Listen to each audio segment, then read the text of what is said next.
Today we're driving the 2025 Cadillac Escalade IQ.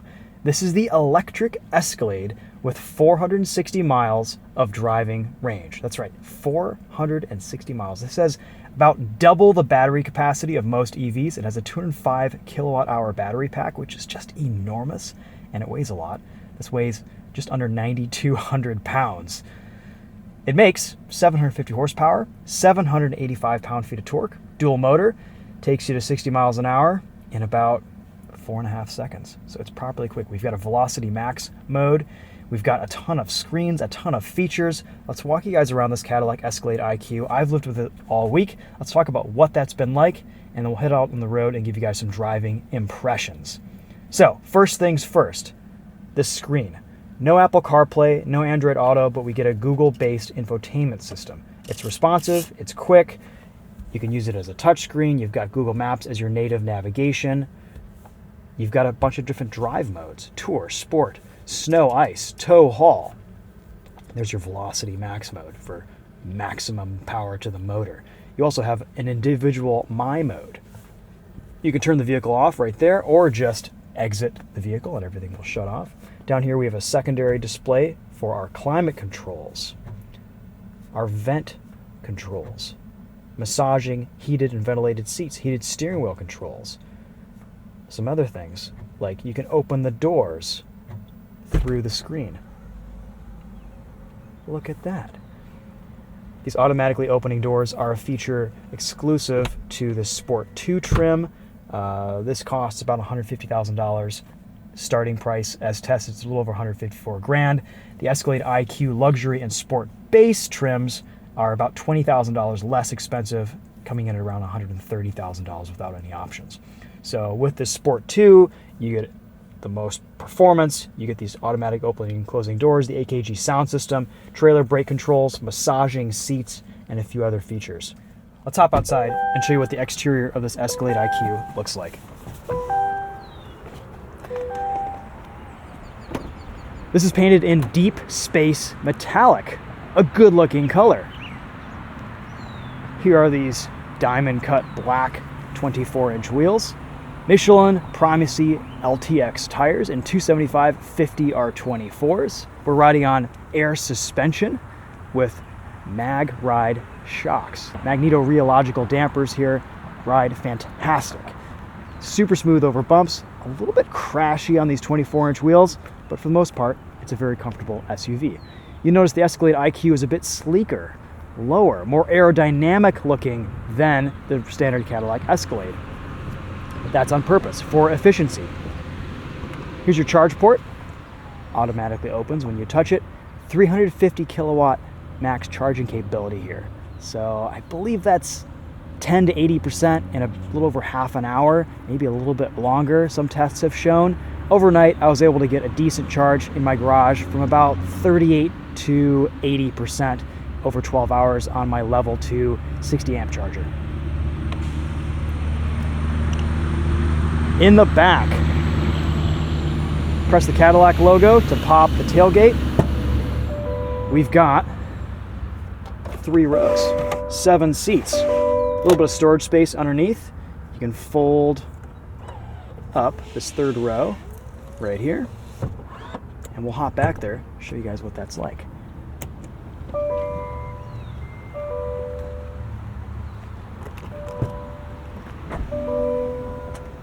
Lots of beeping, lots of bonging. Nice materials in this Escalade IQ. I like the leather. This blue looks fantastic. Of course, as is typical with all GMs, below the belt line is just all plastic, but that's okay. We've got rear entertainment screens. Look at this, hopping inside. We'll close that door through the screen. Missing some rear window shades. You feel like you're in a bit of a fishbowl in this Escalade, and also you can't close the panoramic sunroof here. There's no window shade for it. It just doesn't exist. So that's a bit of an omission.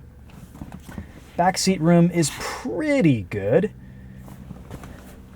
Getting in the front seat's a little bit tight. I'll show you what I mean when we get back in there. But interior packaging for an EV, I feel like there could be a little bit more room in this. It's just not as spacious and huge as I was expecting it to be. Still, you get a really nice pass through these seats to get into the third row. And for kids, I think you'd be okay back here. This does have a bit of a sloping roof because it needs to be more aerodynamic. And there is a long wheelbase of the Escalade IQ, an even longer wheelbase, surprisingly, with more third row room.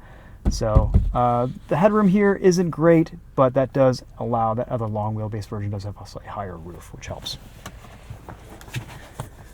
HDMI ports, USB-C ports. I mean, this interior is all digital, all screens. Let's talk about these automatic opening and closing doors for a minute. So they mostly work okay, but I've had multiple instances this week where the driver's door has closed on me without warning very, very quickly, even quicker than when you hop in and hit the brake pedal. It'll just like slam shut. So personally, I would either turn this feature off, one, for safety reasons, two, just because it's a little bit annoying sometimes. You get used to it after a while, but it's a little bit more tedious than just closing and opening the door yourself sometimes, or just save 20 grand and go for the luxury or sport Escalade IQ. It's a cool feature. I guess they have to do some things to charge 150 grand for this, but at the end of the day, it's a gimmick that I probably wouldn't really want to opt for. We also get a front trunk. Double press the key fob here, and that opens up. Look at that. Nice long, low, and wide storage space. We'll hold the key again to close that. There's no button for this. It's either key fob or from the infotainment screen or from the button on the interior. DRLs look good. We'll hop inside and talk about that passenger mirror here in a second. I think the Escalade IQ looks all right. It doesn't look like your standard Escalade. It's a bit of a different design, but I think it works.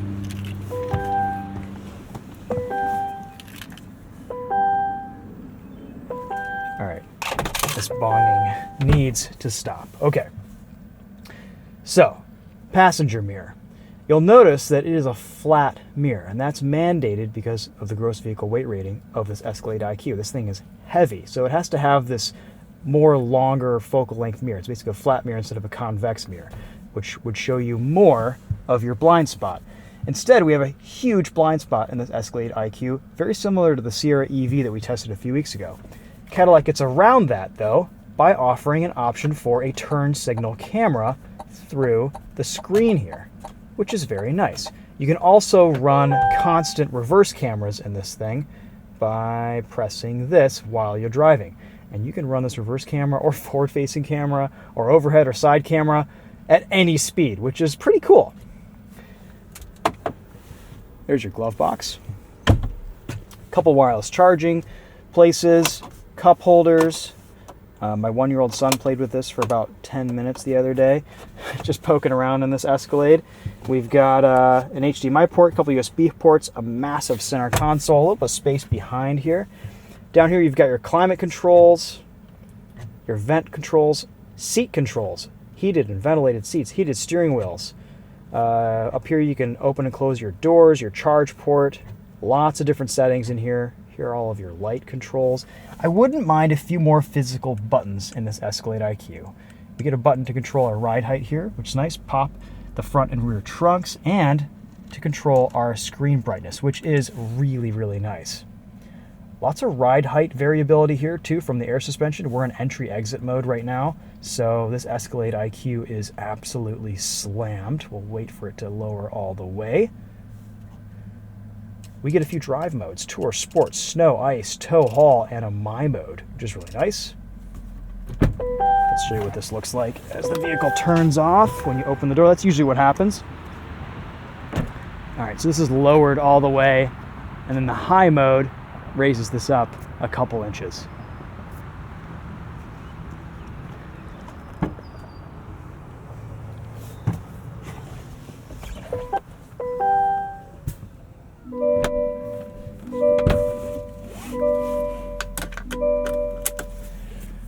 All right, so what else do you know about the Escalade IQ? If you're signed into your Google account, you can download more applications. You have more versatility with this whole system. Right now, as a journalist on a press loan with this vehicle, we're not signed into anything, unfortunately, so I don't really have the full capability of this infotainment. But you can customize a bunch of different settings in this with your Super Cruise, with your turn signal cameras, with just a whole lot of features, which is really nice. A couple bugs that I've had this week. Google Maps literally didn't want to work for a couple hours yesterday when I needed it the most. And in situations like that, I would really like to have CarPlay as an option, or Android Auto as an option. So I turned the car off multiple times, reset it, locked it, tried to key cycle it on. I literally couldn't get Google Maps to work or connect on my way to Lansing yesterday. On the way back, it worked flawlessly. So that was a bit of a bummer. Super Cruise mostly worked really well on my highway drive yesterday. Again, about 150 miles on the highway. On the way to Lansing, about 70 miles. It was okay. It had a couple issues through construction zones, which is understandable, but for the most part, it did a good job. On the way back, it had some random error passing a semi-truck, and it completely locked me out of the system for the entire drive until I key cycled the vehicle on again. So kind of annoying. Super Cruise is great, but it's great in very specific conditions. So a bit of a mixed bag there this week. Massaging seats, you've got controls right here, which all work very well. You can select the intensity, the location of everything. I mean, you know, that's one reason why you go for this Sport 2 package. Turn everything off just by pressing that.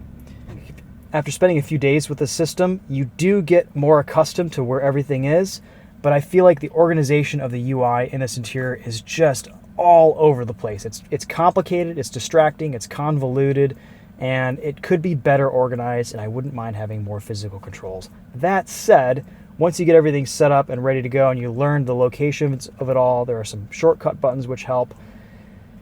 It's usable, it's just, it feels like a step backwards in terms of user experience and distraction factor. So that's all I'll say about that. All right, let's go for a drive and see what this Escalade IQ feels like on the road. While we're in the parking lot, though, let's test out arrival mode. So that's basically this very, very gimmicky mode where you, let's see, I have to remember where it is, where you can crab walk your Escalade IQ. Where are we here? Where is this drive mode? Where is anything in this infotainment screen? Rear steering, arrival mode.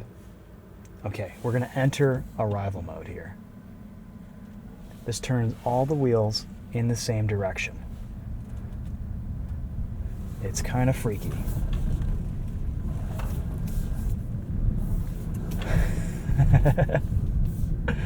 Just like the Hummer EV. Yeah, this will crab walk, which is fun. It's like you're drifting. All right, we'll turn that off now because we actually have to turn. So where did arrival mode go? It's here. Rear steering. We'll re-engage that. Because this has rear steering, about 10 degrees of rear steering angle, it can turn on a dime. It's insane. The turning circle for this, considering its wheelbase, is absolutely bonkers. I don't know if we can dip a mirror so we can see that rear wheel turning, but look at that. Aww. We're just rotating on a single axis there. That's pretty nuts. Steering is light. This doesn't feel too wide, too cumbersome to drive around. It's a little bit long, so you have to watch your rear end going over curbs. It's super fast. GM, Cadillac always do a really nice job in their EVs with throttle calibration, one pedal driving. The braking system without one pedal drive feels really nice and natural. Suspension is a little bit crashy over bumps, but ride quality is really comfortable in this Escalade IQ. And there are some interior rattles. Center console's rattling, seats are rattling, dashboard's rattling. For an EV, GM really needs to work on buttoning that stuff down, especially in a $150,000 EV.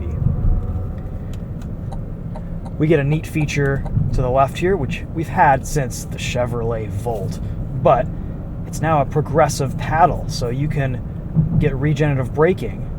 It's not just a button anymore, it's a paddle that can control and squeeze for more braking power, which is really nice. Right now I have our regen one pedal drive set to high, which will pretty much bring you down from any speed to a stop without any issues. Oh yeah, let's go into sport mode here. But if you need a little bit of extra braking force, it's nice to just have that paddle right there. Handling is actually quite good here. It feels like it has more mechanical grip than the Sierra EV that I tested a few weeks ago. These tires just seem to work better on pavement. See our blind spot mirror coming into play there. Let's put us into velocity max mode here. Roll into it. Front end lifts up.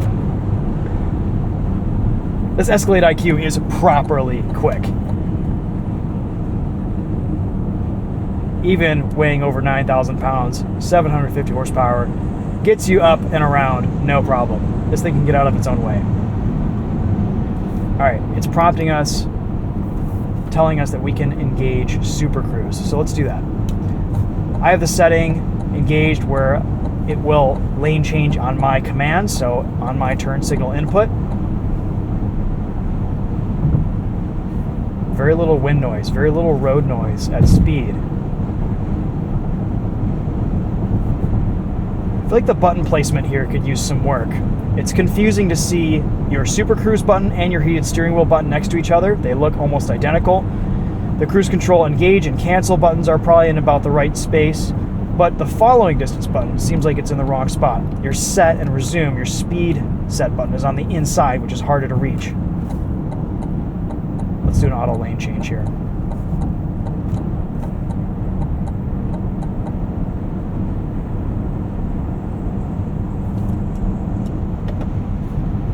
Also put us back into tour mode.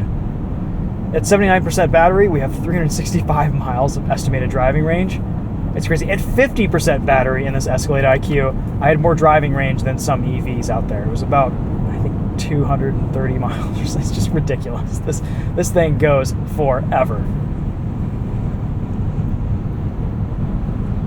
We also have a passenger screen. I doubt it'll even enable without a passenger in it, but you can watch YouTube, Netflix, some other things, which is kind of neat.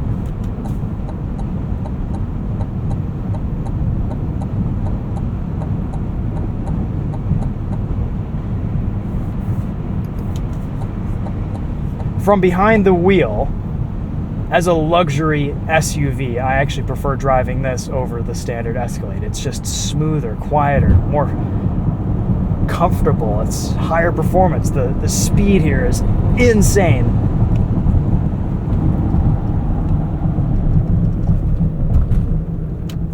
You feel the weight going around a corner,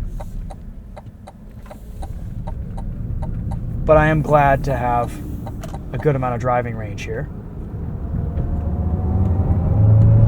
We're in velocity max mode. Let's do, we've got a car behind us. We won't do a launch control yet.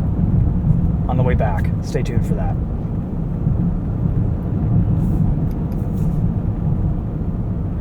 Let's turn off one pedal driving and just use our brake pedal. So throttle mapping changes quite a bit without one pedal drive on.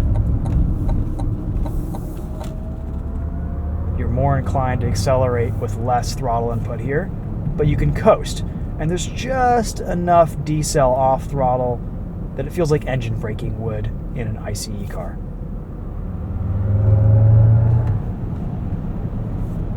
Brake pedal feels great. There's actually a really nice bite from these pads. I don't know if it's probably mostly regen, but between brake pad and electric motor regen, the brakes actually feel pretty strong here, which isn't the case in the standard Escalade. All right, we're here. No one's behind us. Let's do a quick 0 to 60. This is full regen with the paddle, the left paddle.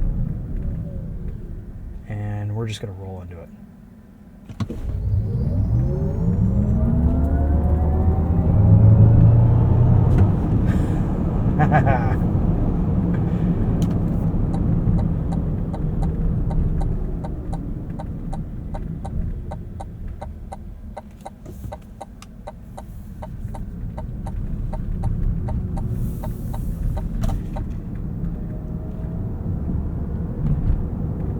steering here is actually pretty good. A little bit of feedback. The weighting is nice. It doesn't feel as insanely cumbersome as the Silverado EV or the Sierra EV does around a corner. I think it's just a little bit more capable, and that's probably down to the tire. Our tire pressures are absolutely insane. That probably adds to some of the NVH over bumps. 66 PSI in the front, 75, 76 in the rear. That's probably partially due to range, efficiency, curb weight, towing capability here. Speaking of towing capacity, this will tow up to 8,000 pounds. I don't know how you're going to charge towing, but that's up to you. Let's put us into sport mode here and see what this does going around the corner. Turning in, tires complaining. Yeah, you definitely feel all of those 9,000 pounds going around a corner. Yikes. Not a lot of confidence here, but at least stability control isn't killing all the fun like it does in the standard Escalade.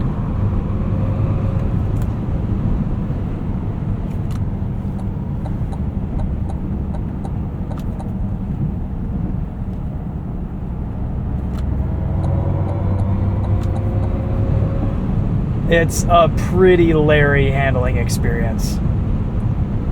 Not a vehicle you want to drive spiritedly around a corner. All right, we'll re-engage Super Cruise. Again, all you have to do here is just be on a highway where it's mapped and just keep your eyes looking ahead. If you are distracted looking at the screen, even for a few seconds, it'll prompt you, warn you, and then it'll turn the system off.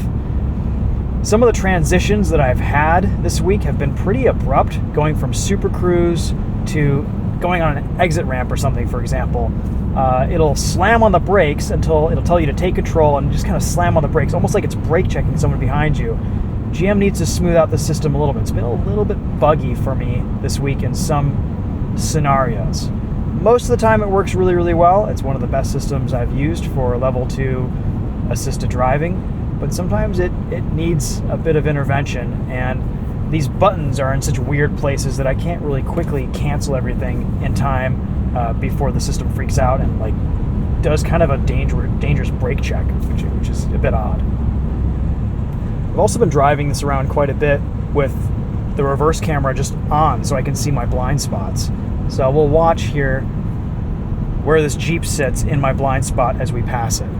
So right now, can't see it behind me, can't see it in my mirror. It's completely gone.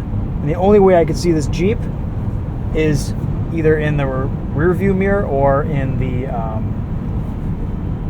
need to behave here, I need to take control, or in the screen right here.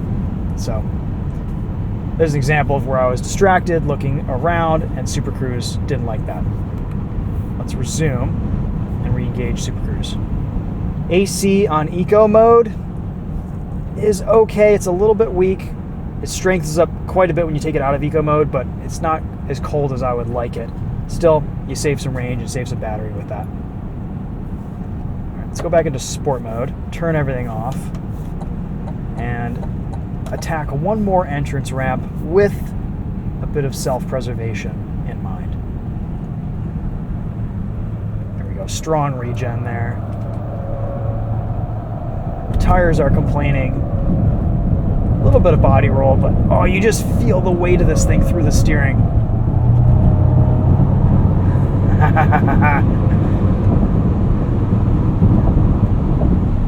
Watch this. I can just gently squeeze this left paddle and adjust my level of regen.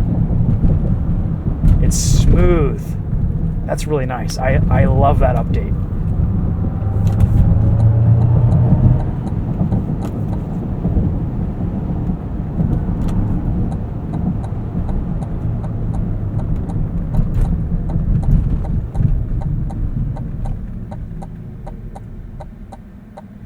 All right, so how can we sum up our thoughts on the Cadillac Escalade IQ? Overall, a really nice vehicle to drive and spend time in. The range is insane. The power is fantastic. This Ultium platform, you know, it's huge. It's heavy. The rear steer is really cool. It would be nice to have some type of an off-road mode in this, but again, you just can lift the ride height, and I guess the all-wheel drive system will figure it out. But ultimately, I can't help but feel like GM needs to be doing a little bit more here. Just tie up some loose ends for the $150,000 price point. There's a lot of shakes, a lot of rattles in this interior. For being an EV, they really need to tighten all that stuff up. There are some emissions here, some weird emissions. No sunshade for the panoramic roof is weird. We've had really hot weather this week, and I was just roasting in here. It's got a little bit of a tint, but I would expect that to have some electrochromic roof functionality or something for the price point here. The fact that there isn't a shade is really weird. You feel like you're in a fishbowl. Same with the rear seats, too. Some other things, like the lack of CarPlay, Android Auto. You might get by with it, but it's always going to be an annoyance. The UI for operating the phone, calling people, finding your music on your phone, it's a mess. Apple and Android design that properly. GM, just bring it back and let them do their thing. It's cool to have Google integration in this infotainment, but in situations like I experienced this week with Google Maps just not connecting at all, I was left high and dry, and I literally had to use my phone to navigate like I do in my Honda S2000 without CarPlay or anything. And that was super distracting. Super Cruise mostly worked. Again, a few bugs with that as well. The lack of physical controls, I think eventually would be okay. You could use this vehicle no problem once you get accustomed to the location of everything. But again, it's all a little bit convoluted and stuff isn't well organized in these screens. If we're only going to be using screens to control everything in the vehicle, they need to be well organized. The software needs to be well done. At least it's responsive and quick, and I like having this redundant controller here. But there's just a lot of like weird steps and hoops that you need to go through. There's some deeper menus. More physical controls for some frequently used things would be nice. I like the fact that you get these turn signal cameras. That's a really good solution to the visibility. I wish they were a little bit higher resolution, but it works. You can see what you need to. Overall, a good car, but for the money, I wouldn't mind just a little bit more effort here. For a flagship EV, I was hoping for more. I feel the same way about the regular Cadillac Escalade too. I liked the Escalade V because it handled well and it sounded awesome. This, you get the power, but you don't get that emotion from the V8. Still though, it's a nice vehicle to live with. I ultimately kind of prefer it in some ways to the standard Escalade just because it's an EV. It's so smooth, it's so fast, it's so nice to drive, and the range is fantastic. But again, it's kind of cheating because it has just an enormous battery pack. The AKG is good. We listened to that earlier, but I wish it was on par with the AKG from the Cadillac Optic with the Dolby Atmos. Not being able to turn on all the interior lights in this Escalade without opening the door and turning the car off is weird. Again, people say that you're supposed to just be able to hold this and everything will turn on. Well, it hasn't done it for me, ever. I don't know of a way to turn everything on in here. I have a love-hate with these automatic doors. Sometimes they're really cool, sometimes they try to kill you. This is a little bit tight here. I guess if you had your seat moved back more, it would be better, but still, between this running board and the roof height, which is a bit lower, this is just kind of awkward to get into. So you have to do some contortionist moves to get into this sometimes.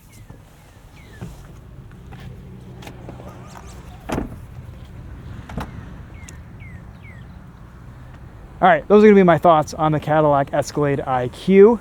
There's also the Vistic, which slots under this as kind of a Tahoe-sized EV SUV. And then there's the Optic, which is their entry-level electric SUV. And then there's the Lyriq, which is a little bit larger than that. Does that all make sense? Is that clear and easy to understand for most consumers? Not sure if it is, but that's the lineup kind of abbreviated for you guys. Hopefully we'll get to test a Vistic here soon, and an Optic. Recently was in the Optic V, was really impressed with how that drove, how that felt.